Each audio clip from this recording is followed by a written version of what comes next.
Ayan, medyo maulan na panahon kaya magluto tayo ng sopas. Ito po yung ating mga ingredients. Ayan, katulad niyan, may bawang, mayroong sibuyas na malaki na puti, tapos may carrots, tapos meron tayong, ano ba tawag dito sa Tagalog? Chicken, pitso, no? Para malaman. Tapos meron tayong hotdog. No? Tapos meron tayong cabbage, no? Tapos lalagyan din natin siya ng Alaska evaporada. Pwede din ako magdagdag ng corned beef, no? Tapos ito yung pampaalat natin, patis. Tapos meron tayong paminta. Ayaw. Ayun, kumulo na, no? Lagay na natin muna yung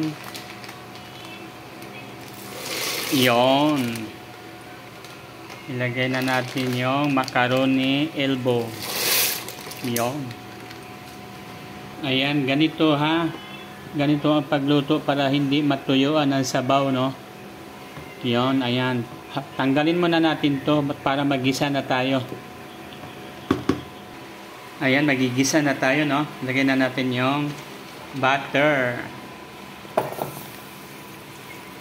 Ayan, natunaw na yung butter. Lagay na natin yung bawang. Lagay na natin yung bawang. Yon, sunod na natin yung sibuyas na puti, no? Yon, isang buong sibuyas na puti na malaki. Ayan.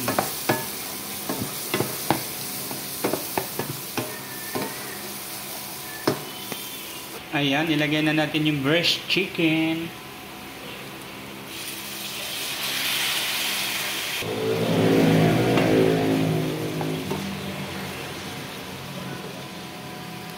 Ayan, pwede na rin natin ilagay yung hotdog.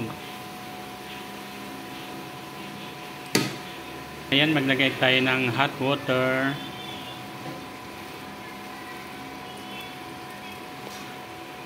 Ayan, lagyan natin ng chicken cubes. Ayan, ilagay na rin natin yung carrots. Ayan, ilipat na natin siya dito sa macaroni. Yan, kasi madami. Ayan, maglalagay tayo ng konting patis. Maglagay tayo ng konting paminta. Ayun, pwede na natin ilagay yung cabbage, no? Repolyo.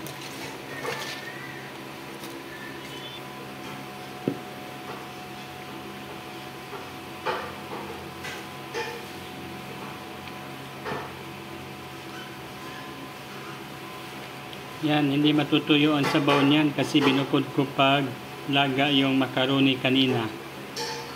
Yan. Konting kadyut na lang, luto na yan mga idol, no?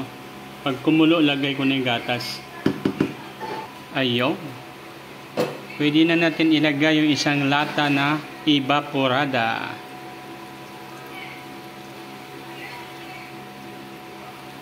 Yan.